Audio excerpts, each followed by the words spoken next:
Bonjour à tous, ce matin nous débriefons de l'UFC Fight Night qui a opposé Tuivasa à Tibura cette nuit. Et je suis avec John ce matin, mais avant de commencer de discuter un petit peu de tout ça, je vous laisse avec le pré-roll. Paris sur le MMA avec Unibet. Quelle sera l'issue du combat? Une soumission? Un KO? Paris sur la prime numéro 1 avec Unibet.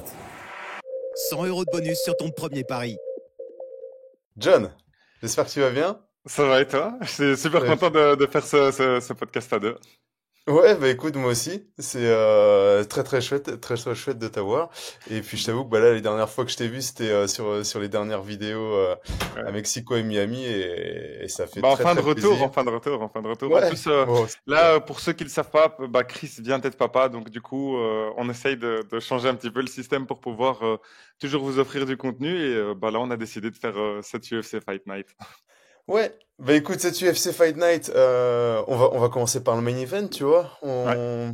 Donc un main event. Alors juste pour remettre un petit peu de contexte pour ceux qui suivent les différentes vidéos, on avait fait l'analyse avec Aldric Mhm. sur ce combat et et où on voyait bah, un combat qui risquait de ne pas durer.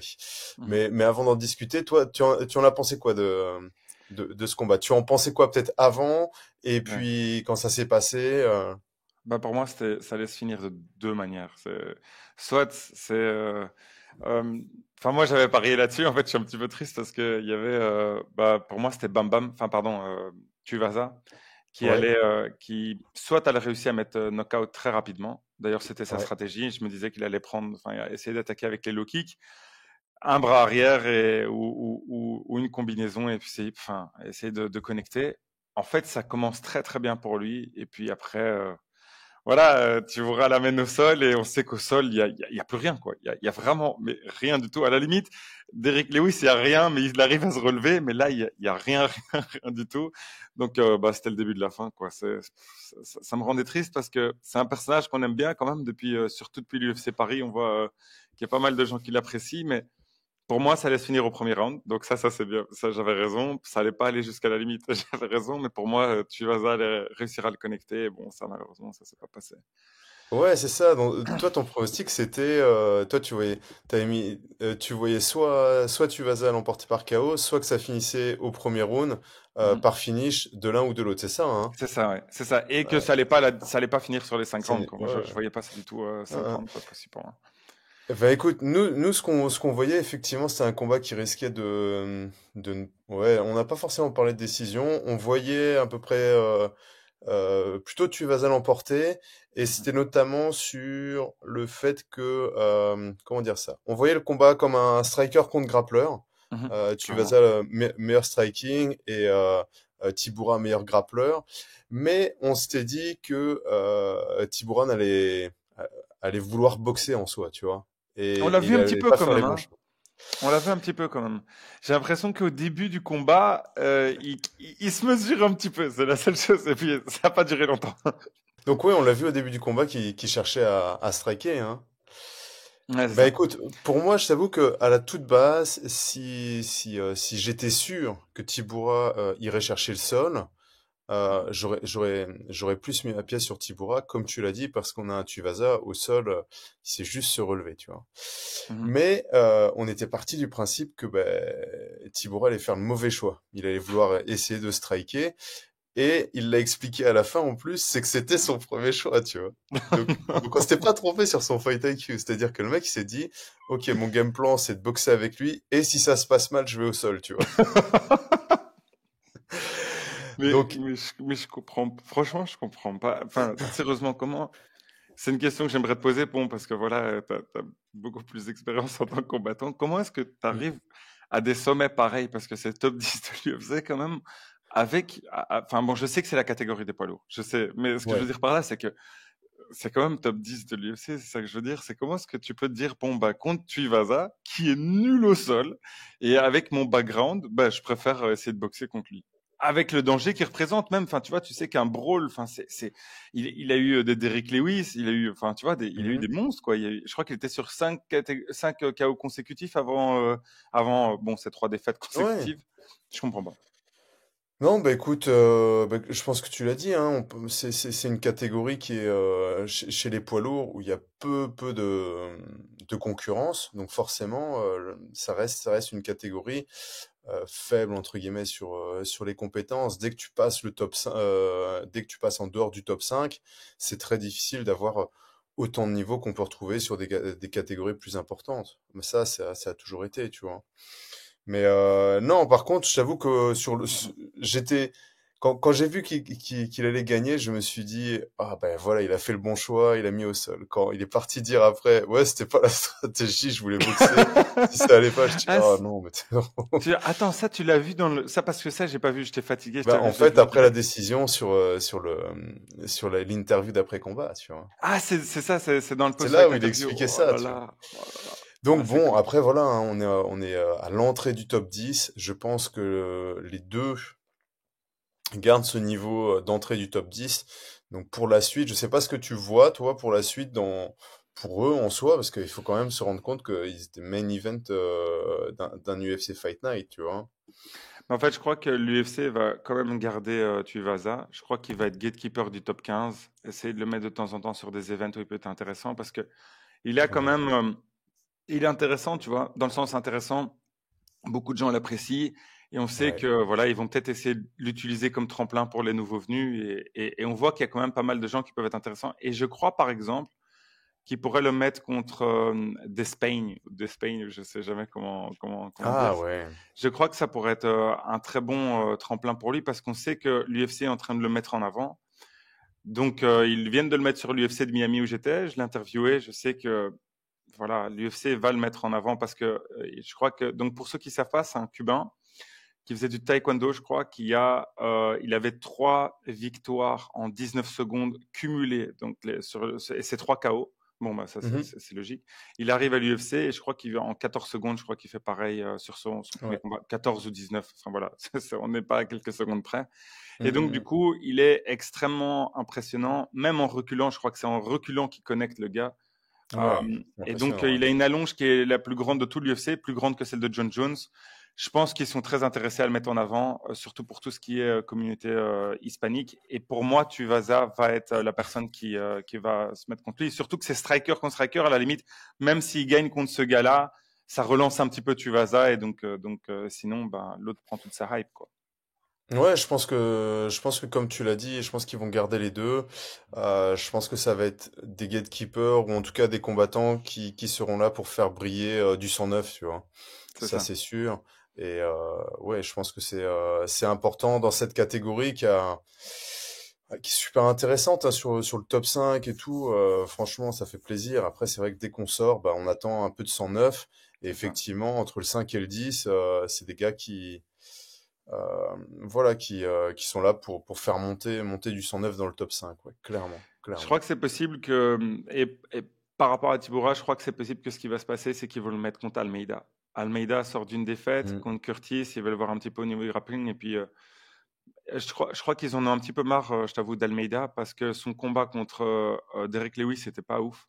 Enfin, pas ouf, dans le sens à regarder, c'est pas super intéressant. Tu voyais qu'il avait du mal à le soumettre. Bon, c'est Lewis, hein, c'est pas, mais Mm. Et là, maintenant, il sort d'une défaite contre Curtis Blades, qui, pour moi, lui, va avoir quelque chose d'intéressant. Donc, à mon avis, il va peut-être y avoir quelque chose comme ça, vu que Tibura sort d'une victoire, mais je suis pas sûr.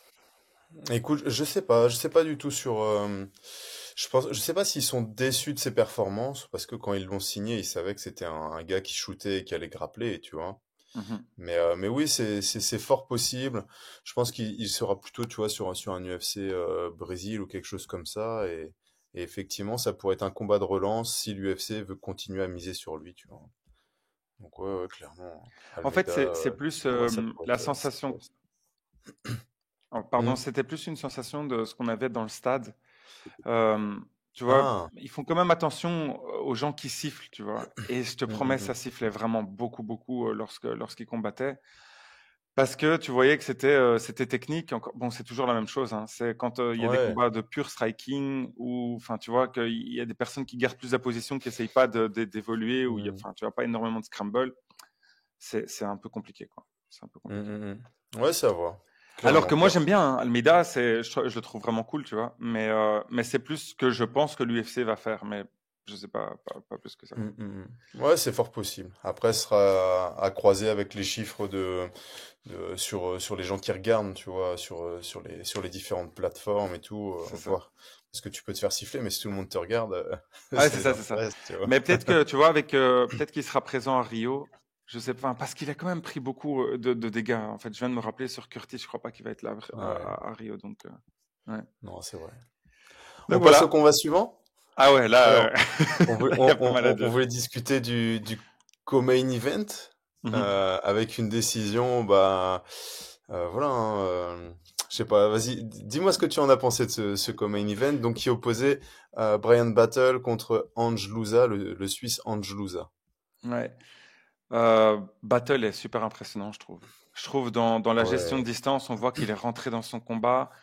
Je sais pas ce que tu en as pensé, mais je trouve que Louza avait pas de solution. Il y a eu de l'explosivité au départ, un petit temps d'adaptement, puis on voit Mm, mm, mm. un moment où il a la full mount et je me dis, ouf, ça va vite se finir. Et au final, il arrive à remonter et assez rapidement. Mais après ça, j'ai l'impression qu'il y avait plus de solution. Et pour être sincère, je crois qu'il a quand même pris, il nous a fait un peu une Sordine Curtis, quoi. Voilà, je sens un peu pareil.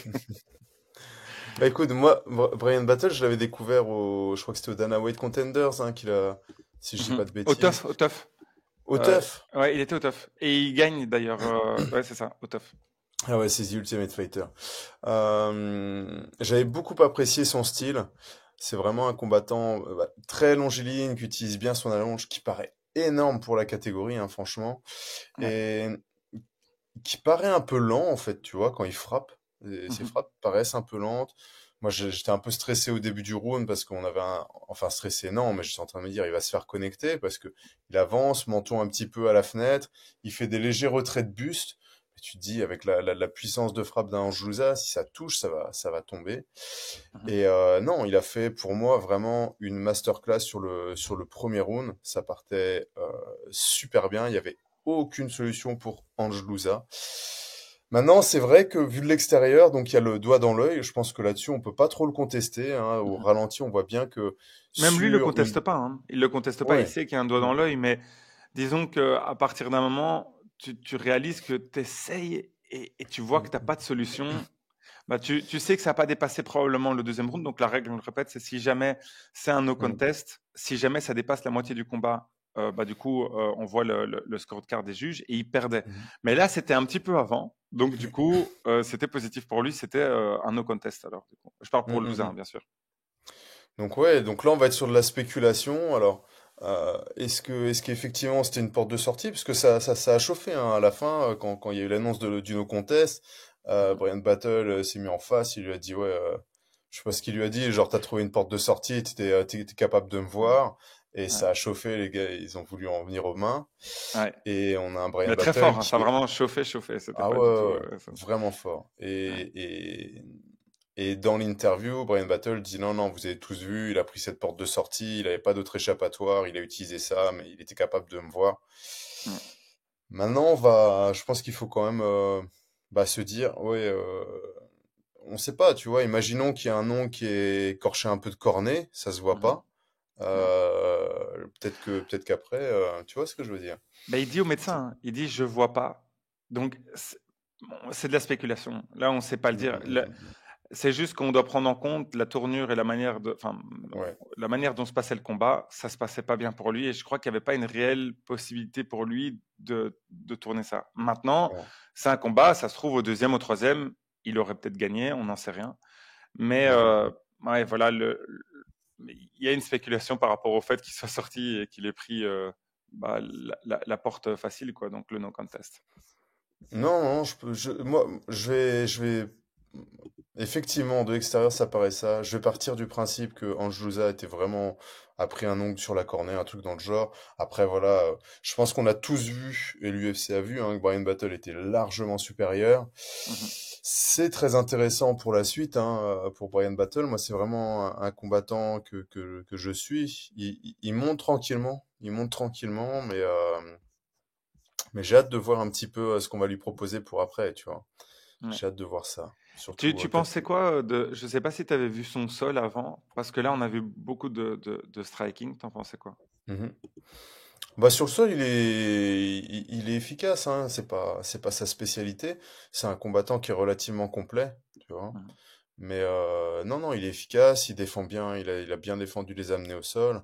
Je pense que sa grande force, c'est vraiment son envergure, tu vois, dans la Mhm. cage et sa manière d'avoir une sorte, un peu de contretemps, tu vois. Quand il vient frapper, ça paraît lent comme ça, mais ça vient toucher et ouais, c'est un style qui est, je sais pas si les gens apprécient, tu vois. Je sais pas si c'est esthétique en soi, parce que c'est pas forcément très académique. Moi, Mhm. j'aime beaucoup hein, ce genre Moi, de j'apprécie aussi, hein. grind. Moi, Ouais. perso, j'aimais bien, je trouvais ça intéressant. En fait, je trouvais que il a une certaine manière de... J'ai l'impression que tu n'arrives pas à bien gérer. Tu voyais certains moments où tu te disais, est-ce que je suis dans son Mm. range, pas dans son range? Et même, comme tu dis, la vitesse, c'était un petit peu spécial. Donc, ouais, j'apprécie. J'ai l'impression qu'il y a pas mal de gens maintenant en welterweight et en middleweight qui sont un peu spéciaux comme ça, tu vois, où c'est un style un peu différent. Donc, ouais, c'est cool. C'est vraiment cool. Non, clairement. Donc, j'ai hâte de voir la suite. Je pense qu'il va combattre assez rapidement. En tout cas, j'espère, parce qu'il n'y a Mhm. pas eu de blessure. Je pense qu'il est vraiment frustré du résultat. Et donc, bah, j'espère que l'UFC va le rebooker rapidement. Et puis, bah, T'aimerais le concernant voir contre Andrews, qui? oh, là, pour l'instant, j'ai pas envie de le voir directement contre du top, tu vois. Pour moi, il doit continuer à monter progressivement. Donc là, comme ça, je saurais pas te dire. J'ai pas envie de voir une revanche ou un. Ça m'intéresse pas, tu vois, parce que Mhm. on sait déjà ce qui va à peu près se passer. Mais je veux pas forcément le voir directement, genre dans le. Ouais, non. Pour moi, c'est pas tout de suite le top 15, tu vois. Vraiment pas, hein. Mhm. Ouais, je suis Mais d'accord avec toi. pas du tout. Enfin, je pense qu'il y a quand même pas mal de monde à passer, à tester. Mais je pense que d'ici fin de. On est au mois de mars, ouais. Encore un combat comme ça. Et puis après, peut-être, tu vois, un Michael Chiesa, quelqu'un comme ça pourrait être intéressant, tu vois, pour rentrer dans le Mhm. top 15, quoi. Ouais. Ça m'intéresserait bien. Voilà, voilà. Ça, c'était sur le Common. Et là, on va parler tu vois, on va parler du dernier combat qui Ouais, nous a ouais, tous. ouais. Ouais, moi, c'est ce combat. D'ailleurs, pour la petite anecdote, bon, on a le groupe Fight Minds et en voyant ce combat, j'ai directement envoyé un message, dire, écoutez, j'ai besoin de votre opinion là parce que je comprends pas trop. Donc du coup, Ça va. surtout que c'était un combat. Moi, j'adore cette catégorie, c'est la catégorie des featherweight. Euh, Mhm. et, et, euh, et du coup, il y avait deux combattants. Donc comment ça, c'est Dulgarian et Rodriguez. C'est bien ça. Ouais, Christian Rodriguez et Isaac Dulgarien. Ouais, c'est ça. Alors là, franchement, je vais même pas discuter. J'ai envie de savoir ton opinion directement parce que après, je te dirai ce que je pense, mais trop curieux d'avoir ton opinion là-dessus. Alors, mon opinion, bon, tout d'abord, mardi, quand on avait fait l'analyse avec Aldric, on s'était dit, on choisit un combat chacun qu'on voulait présenter parce qu'on attendait, on pensait que ça allait être un bon combat et ça Ouais. faisait partie des combats. Enfin voilà, c'était le combat que j'avais choisi. Mhm. Euh, Mon opinion. Donc, on était vraiment sur une sorte d'opposition de style, entre guillemets, avec un Rodriguez striker. Moi, j'aime beaucoup sa manière de travailler, type un peu Muay Thai, tu vois, mais adapté MMA, bien évidemment. Et de l'autre côté, un Bulgarian lutteur, vraiment style lutteur, incroyable lutteur, tu vois, et qui a gagné, je crois, quasi tous ses combats au premier round, c'est possible. Mhm. Ouais. Je pense que c'est comme ça, quelque chose comme ça. Donc vraiment, et puis physiquement ils sont bien, hein, parce qu'ils sont pas forcément très grands pour la catégorie, mais ils sont très très bien en featherweight. Donc j'avais pas mal d'attentes. Moi j'avais, Tu peux parler un petit peu plus de son style de lutte parce que je trouve que, je sais pas si c'était toujours comme ça, mais pour moi là c'était vraiment, on le voit au premier round, une lutte en chaîne qui est vraiment assez impressionnante, je trouve. ouais, bah une lutte en chaîne qu'on retrouve beaucoup aux États-Unis. Je sais pas si c'est un Américain. Ouais, c'est un Américain. Euh, donc je pense il a dû faire du folk style, hein. Le folk style, l'objectif, c'est de mettre au sol tout en contrôle et de maintenir au sol le plus longtemps possible. Donc ça donne, c'est ce qui explique un petit peu le travail en chaîne. C'est pas genre tu saisis, tu projettes ton adversaire. le Mhm. plus haut possible pour avoir un maximum de points comme on peut en avoir en freestyle.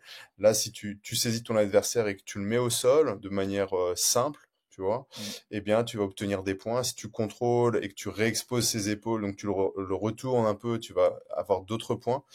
Et puis, bah, si tu restes longtemps à le rider, donc à le chevaucher, entre guillemets, eh bien, Mhm. tu vas être aussi récompensé de certains points, tu vois. C'est Donc, ça. sur l'ensemble du combat, je sais plus combien de temps c'est peut-être une minute, je crois, une minute où tu as été sur lui, tu vas obtenir un point. C'est pas beaucoup, mais ça fait partie du jeu. Et, mais effectivement, bah, comme tu l'as dit, son jeu, c'est un peu que de la lutte en chaîne, tu vois. Et c'est un C'est petit ça. peu ce qui lui a bah, coûté sa victoire. C'est ça, ouais. Ouais, Ouais. ouais. Donc, Et ok, donc, tu peux. effectivement, ça fait gros débat sur la décision, hein. Toi, Ouais. t'avais scoré ça comment? Moi, pour être sincère, je le vois gagnant, Dulgarian. Je le vois gagnant parce que j'ai l'impression que pour moi, c'était si ça se passait au One, il perd. Mais si ça se passe à l'UFC, il gagne. Parce que au One, c'est plus sur l'ensemble du combat, Mhm. apparemment. Et là, sur l'ensemble du combat, on voit qu'à la fin, il y a vraiment Rodriguez qui revient, mais en force. Enfin, je crois que s'il y a un round de plus, je crois qu'il le prend clairement. Mais par contre, pour moi, les deux premiers sont vraiment pour Dulgarian. Euh, le Mhm. deuxième, j'ai un petit peu plus de doutes. Il faudrait vraiment que je le revoie calmement. Mais pour moi, bon, le premier, il n'y a pas de doute. Pour moi, c'est sûr et certain, c'est lui qui le prend. Ah oui, ça, y a aucun doute. Alors, Euh, pour il y a- et voilà. ceux qui n'ont pas vu le combat, je sais pas s'il y a déjà eu beaucoup de combats où un combattant prend 18 et Mhm. l'autre combattant prend un 18, tu vois. C'est ça, c'est complètement Ah, fou. c'était ça. Donc, j'avais Donc, pas vu le alors, scoring, en fait. C'était le ça que je voulais scoring, savoir. C'est ouf. c'est une décision partagée. Donc les juges sont unanimes sur le round 1 et sur le round 3. Round Mhm. 1, 18 pour Dulgarian. Ah, Round et donc, 3, les trois ont donné 18. les trois ont donné 18 Ouais. pour Dulgarian. Les trois ont donné 18 à Rodriguez pour le round 3. Ah, ça, je savais C'est un pas. truc de dingue, c'est un Ça, truc de c'est ouf. dingue, quoi. Ça, c'est incroyable. Ok, Ouais. ok, ok. Et c'est le round 2 où il y a deux juges qui donnent 19 à Rodriguez et un juge qui donne 19 à Dulgarian. Ouais. Ok, parce Et qu'en fait, moi, j'étais pas sûr que le dernier était un 18 et pas sûr sur le premier. Pour moi, le premier ah était ouais, bah, clairement un 18. Il y a zéro doute. Sur le dernier, je vois qu'il est fatigué et c'est vrai qu'il fait presque plus rien. Il est quasi en lane play. Il y a des moments où c'est vraiment très très chaud. Donc, je suis d'accord pour le 18 aussi. Mais sur le round 2, je donne quand même un 19 ben, là, c'est celui-là que je voulais savoir avec toi. Comment est-ce que tu le codes? Parce que je sais ouais. qu'il n'y a pas tellement d'impact en fait. C'est ça le truc. Hmm. Alors sur le 10, moi, je t'avoue que j'aurais peut-être pas donné un 18 sur le premier et pas sur le dernier. Ah Je bon? pense que Ok. bah, je trouvais qu'il était encore quand même bien présent, Rodriguez, qu'il n'y avait pas non plus euh, une surdomination totale, tu vois. Mhm. Mais, mais après, voilà, je peux le comprendre. Et je pense que le 18 du troisième round est expliqué aussi parce qu'ils ont été un peu, pas généreux, tu vois, mais ils ont donné un 18. Je trouvais qu'il y a eu des 19 de temps en temps qui ont été donnés alors que j'aurais vu un 18 parce qu'il y a un knockdown ou des trucs comme ça, tu vois. Donc c'est vrai que des fois, c'est un petit peu difficile à juger. Après, voilà, moi, je suis en tant que téléspectateur, j'ai pas le bruit des coups, ce genre de choses. Donc ça, c'est des choses qui jouent. Mais dans tous les cas, 18-18 ou 19-19, c'est le deuxième round qui pose problème, mais qui est assez relatif, hein, enfin qui explique vraiment ce qu'on a pu voir, un round très équilibré, où on peut voir l'un ou l'autre, mais la majorité le donne à Rodriguez. Et moi, Ok. personnellement, je l'aurais donné à Rodriguez. Ah, Alors tu que l'aurais donné à Rodriguez, ouais. ouais, alors que ben, pour moi, j'espérais voir Bulgarian l'emporter. C'est vraiment le genre de combattant que j'aime bien. Mais il manquait quelque chose à son jeu. Et c'est clairement de mettre de l'impact. Et il n'y avait pas du tout C'est ça. d'impact stratégique. Donc si on regarde ce deuxième round, les coups qui percutent le plus sont du côté de Rodriguez. Il connecte Mhm. avec un genou au corps au début, avec un genou à la tête qui touche bien. Qui est très Et je fort, ouais. pense qu'il y a eu quelques petites frappes en plus. Et je Mhm. pense qu'à la fin du round, il faudrait que je revoie. Mais alors que de l'autre côté, malgré son travail en chaîne de Dulgarian, mettre au sol, hop, ça relève, mettre au sol, il n'y a pas de stratégie de finir le combat, tu vois. Il n'y a pas de stratégie, hop, je mets au sol, je vais prendre le dos, je frappe, je commence à avancer et tout. C'est, je mets au sol, il se relève, je mets au sol, il se relève. On n'est que dans des changements de direction. Et les changements de direction, eh bien, ne valent rien en MMA. Un C'est ça. changement de direction avec un début de prise de dos ou quelque chose comme ça, là, on n'est plus dans changement de direction, on est dans construction, un schéma offensif de soumission, tu vois, ou de Ouais. prendre une position dominante.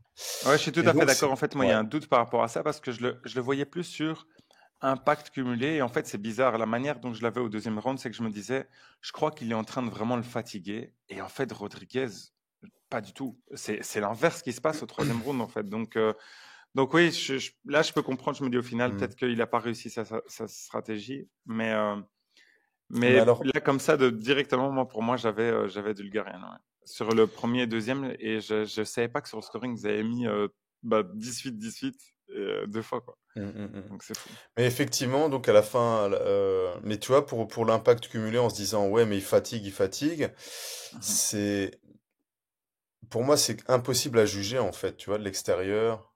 Tu vois quelqu'un qui travaille, qui contrôle, qui pousse, j'en sais rien, et dit ah il est en train de le fatiguer, c'est de l'impact. C'est vraiment difficile à voir, tu vois. Donc pour Mhm. moi, tu peux pas définir. Les seules choses qui sont réellement jugeables, c'est les frappes dans ce round-là, tu vois. Les Ouais. frappes, les coups de genou, la recherche de sortir pour pouvoir chercher un. Donc il y a tous ces éléments-là. Mais au final, je pense que comme d'habitude, plutôt que de se dire ah ce juge-là a mal jugé, etc. Si on fait l'addition des juges, on était sur un round très très équilibré. En fonction du point de vue, on pouvait voir l'un ou l'autre, mais pour moi c'est juste, tu vois. Ouais. La décision est juste et ça m'embêtait. Hein. Je vous avoue que ça m'a embêté Ouais. parce que moi j'étais vraiment pour Dulgaria. Mais voilà, il faut admettre qu'il a déconné. Et c'est pas une mauvaise chose en soi. Je C'est pas crois une qu'en mauvaise fait, chose. c'est une de ces victoires où tu peux apprendre beaucoup, en fait. Je crois Ouais, que clairement. c'est le genre de victoire où, au final, bon, c'est très difficile de le voir comme ça sur le troisième round. Là, vraiment, c'est rare que je vois un combattant qui soit aussi fatigué. Il en pouvait plus. Je crois qu'il n'arrivait même pas à lever ses bras. Mais bon, il part comme une balle aussi dans le premier, quoi. La Ouais. dépense énergétique qu'il a eue, c'était, à mon avis, je crois que Rodriguez a dû se dire, si moi je tiens ce premier round, après c'est bon, quoi. Mais je crois que c'est une leçon qu'il va falloir qu'on ait tous en tête, hein, et de prendre un premier round, ça veut rien dire en soi. Donc Mhm. on a eu l'exemple il y a la semaine dernière, on est tous en train de se dire ouais mais il avait quand même pris le premier round, etc. Un premier round qui est pris ne veut rien dire si tu perds ton combat après. Mhm. Euh, c'est simple. Si tu ne gères pas ton énergie pour 3 rounds, que tu donnes tout au premier et que le gars survit et que tu perds, on peut pas aller dire ouais, mais le premier round il était au-dessus ou des trucs comme ça. Non. Le Mhm. premier round, l'autre a conservé son énergie parce qu'il savait que il allait te retrouver dans le 2 et 3, tu vois. Et donc, ouais, c'est une leçon et pour les lutteurs lutteurs grappleurs qui se disent allez, je vais tout donner, je vais le soumettre au premier round, et pour les strikers qui peuvent avoir cette stratégie, ok, je vais lui donner du fil à retordre, je vais bouger, je vais rester à le rendre actif, pousser sur sa tête pour prendre de l'énergie. À partir du deuxième, troisième, ok, je vais utiliser mon jab, déplacer, sortir des angles pour qu'il puisse pas me remettre au sol et le connecter. Et c'est une stratégie, bon, qui a pas toujours fonctionné, hein. Mhm. Mais si on regarde, par exemple, c'était la stratégie que voulait adopter McGregor contre Nurmagomedov. Mhm. Lui, sa stratégie, c'est au sol, dos à la cage, se reposer et attendre et essayer d'exploiter les toutes petites fenêtres qu'il aurait debout, tu vois. Mhm. C'était sa stratégie. Sauf que Nurmagomedov, il a pas fait un 18, enfin, je sais plus s'il a fait un 10, mais il a pas tout donné au premier round, tu vois.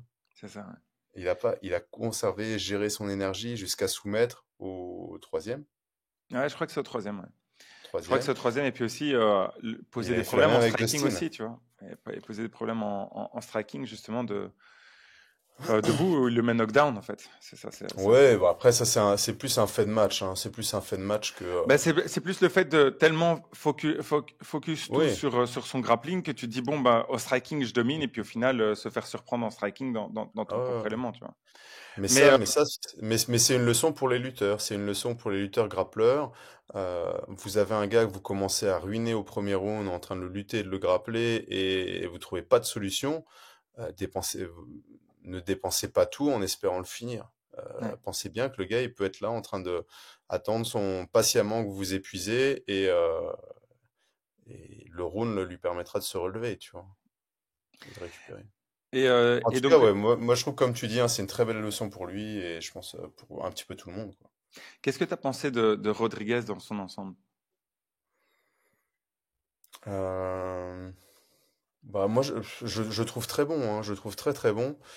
Je trouve que voilà, il est peut-être un petit peu moins, je sais pas si c'est fun à regarder, mais moi j'aime beaucoup un genre de combattant qui reste concentré jusqu'au bout, qui laisse passer la tempête, qui reste. Donc non, non, j'aime beaucoup, j'attendais beaucoup de ce combat-là. Pour la suite, ben on verra, mais non, j'aime beaucoup sa manière de combattre. Mm, mm, mm. Rien à Ouais, dire là-dessus. Mais pour moi, c'est pas le combattant que j'ai envie de continuer à suivre malgré sa victoire, tu vois. C'est ça qui est ouais, je étonnant. comprends. C'est que j'ai envie de voir Dulgarian continuer, mais par contre, il faut qu'il évolue. Parce que sa lutte, elle est dingue, quoi. Ouais. Il y a Les un phases du moment, premier, enfin, c'était. franchement, je trouvais ça tellement cool à regarder. Ah ouais, non. C'était super beau, mais vraiment super beau. Mais comme tu dis, je me disais, est-ce qu'il va tenir 3 rounds comme ça? Enfin, même, enfin, tous les commentateurs en parlaient. On disait, bon, bah, quelle Mm. dépense énergétique il a. Puis dans le deuxième, je me disais, bon, bah, c'est possible qu'il arrive à fatiguer Rodriguez. Et en fait, au troisième, on voit, mais ouah, Non. c'est fou de le voir comme ça. Il arrivait à plus rien faire. Et franchement, à un moment donné, j'étais étonné que l'arbitre n'arrête pas le combat. Je crois que si Rodriguez avait fait des meilleurs choix et plus tapé au lieu d'essayer de soumettre à certains moments, je crois que ce serait passé. Je crois qu'il aurait eu Mais je le pense, finish. ouais. Je pense, mais des deux côtés, hein. Je pense que les deux auraient dû. Après, voilà, dans la fatigue, dans pas mal de choses, tu penses avoir ton deuxième round, tu es en train de maîtriser ton troisième. Il y a des fois, tu te dis, non, non, je le garde, je contrôle, je gagne à la décision. Ça reste des choix stratégiques Ah, intéressants et honorables, tu vois. ouais, c'est ça. C'est ça, Mm, c'est ça. mm, mm. Par contre, Non, mais ce Dulgarian, combat il était, a. ça vaut vraiment la peine de le Ouais. regarder. Je crois que je vais le regarder encore aujourd'hui. Mm, mm. Je suis Ouais, et trop puis tu curieux de voir ce verras. deuxième round. Tu reverras et tu verras que je pense que Dulgarian a un gros intérêt dans sa lutte. Il n'y a plus rien à prouver dessus, hein. Il a mis des amenés au sol que j'ai jamais vu, tu vois, hein. Genre, il y a un moment donné, tu as Rodriguez qui est à la cage, qui tourne ses hanches pour pouvoir sortir et il désaxe complètement Dulgarian et Mhm. Dulgarian va pour se péter la tronche et il saisit une cheville, tu vois. Il saisit la cheville de Rodriguez et il le met au sol, mais c'était genre comme ça, tu vois, t'es là, mais c'est pas possible, tu vois. C'était genre hallucinant, hallucinant. Ouais. Puis il y a Mais aussi une si, soumission là, c'était quoi? C'était la cravate péruvienne ou je sais pas quoi ouais, qui tombe. Franchement, ouais, je dis, waouh, Peruvian Necktie. ouais, c'est ça. Ça, tu vois, pour moi, c'est des stratégies qui, Peruvian Necktie, à ce niveau-là, c'est compliqué, hein. Mhm. C'est compliqué parce que c'est une soumission où tu viens mettre ta jambe sur la tête, mais t'as juste à enlever le pied, tu vois, de l'adversaire et puis elle n'existe plus, la soumission. Ouais. Alors que quand tu es placé là, si tu vas sur une guillotine ou sur une anaconda, les résultats sont souvent bien Mhm. meilleurs, tu vois, bien meilleurs. Mais j'espère qu'il va faire les adaptations et ça serait bien parce que ça serait pour la catégorie, je pense que d'ici un an, il pourrait être encore là, tu vois. Ouais.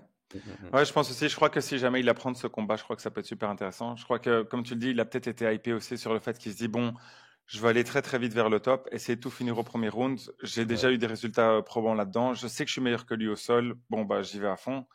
Mais je crois qu'il y a un moment où ça passe sur certains combattants, mais je crois qu'au plus tu montes, au plus c'est compliqué en fait. Mm. Ouais, mais comme Kamzat, hein, comme Ouais, Kamzat c'est ça. Chimaev, ça va être la grosse inquiétude pour la suite, tu vois.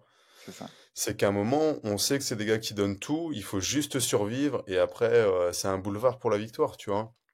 C'est ça. Donc il va falloir que ces combattants-là, puissent étaler entre guillemets l'effort, tu vois, et deviennent des combattants vraiment de 3 rounds. L'objectif c'est de prendre 2 rounds et de pas de se faire finaliser parce qu'on est trop épuisé, tu vois. Mais oui, c'est fort Ouais. possible, comme tu me dis, il a voulu peut-être tout donner, prouver, et voilà, c'est un petit manque, mais bon, Ouais, c'est une bonne leçon pour la suite. exactement. Bon, super, bah, je pense qu'on a fait le tour Je crois qu'on a de fait le ce... tour. Bah, c'était on- super cool de faire ça avec toi. Du coup, Ouais. on se voit très bientôt. Je sais pas ce qu'il y a comme event cette semaine, tu sais? Rose Namajunas qui combat le week-end prochain, si je dis pas de bêtises. Ok, ok. Ouais, contre Amanda Ribas. Chouette combat. Ok, Moi, j'aime bien, j'aime ok, beaucoup trop Rose cool. Namajunas. Bon, super. Bah, c'était un Parfait, plaisir. C'était un plaisir de t'avoir ce matin, discuter trop avec cool. toi sur une carte. Je pense que peut-être peu ont regardé, mais voilà, les connaisseurs savent que des petites cartes comme ça, il y a souvent des pépites. Ouais. Et voilà. Et là, on a discuté de 2, 3 choses. Je te remercie Trop encore, cool. John, pour ton temps. Et je te dis à Bon très bientôt. dimanche. Ouais, Salut, à ciao, ciao, ciao. ciao tout le monde, hein. Ciao, ciao.